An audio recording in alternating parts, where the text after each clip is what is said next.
আসসালামু আলাইকুম দর্শক, যে যেখানে আছেন সবাইকে সালাম ও শুভেচ্ছা। আজকের বিষয় বৃষ্টির পানিতে ঢাকা শহর হাঁটু পরিমাণ পানি। আমি এখন দাঁড়িয়ে আছি সোনারগাঁর সামনে, কারণ বাজার মোড়। দর্শক দেখতে পাচ্ছেন, অল্প কিছু বৃষ্টি হলেই জলাবদ্ধতা শুরু হয়ে যায়। মানুষের ভোগান্তি, মানুষের কি কষ্ট, আসলে সচক্ষে না দেখলে বিশ্বাস করবেন না। একটু বৃষ্টি হলেই জলাবদ্ধতা শুরু হয়ে যায়। এই সমস্যাটা আজকের না, বহুদিনের।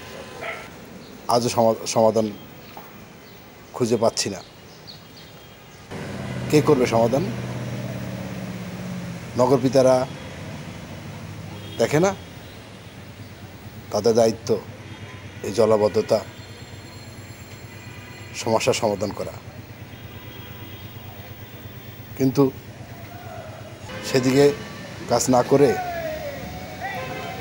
তারা কি করছে তারাই ভালো জানে। প্রিয় দর্শক, এই মুহূর্তে সোনারগাঁর সামনে আছি। আপনারা দেখতে পাচ্ছেন হাঁটু পরিমাণ পানি। 2024 সালে এসে যদি ঢাকা শহর, যাকে বলে রাজধানী, এখানে যদি এই অবস্থা হয়, তাহলে রাজধানীতে যারা বসবাস করে তাদের অবস্থা কী দাঁড়ায়? মফস্বলে লোকজন অনেক ভালো আছে, বৃষ্টি আসলে পানি নেমে যায়, কিন্তু ঢাকা শহরে বৃষ্টি আসা মানেই মানুষের দুর্ভোগ। আপনারা দেখতে পাচ্ছেন সিএনজি বন্ধ হয়ে গেছে। কি কষ্ট করে লোকটা ঠেলে নিয়ে আসতেছে। এই গাড়িটি ভয়ে যাচ্ছে না যদি বন্ধ হয়ে যায়। এই যে মানুষের কষ্ট, এই কষ্ট কবে শেষ হবে? কবে করবে এই সমাধান?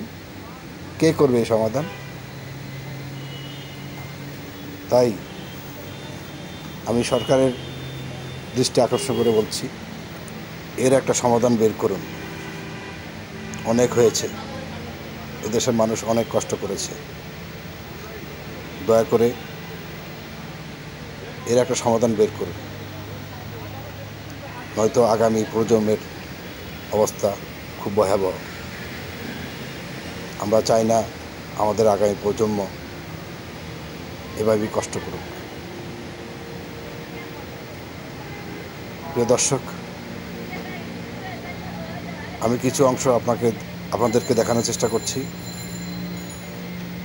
যদি ভালো লাগে তাহলে আমার চ্যানেলটিকে লাইক, কমেন্ট, শেয়ার করবেন। আরও ভালো ভালো ভিডিও দেখার আমন্ত্রণ রইল। ভালো থাকবেন সবাই।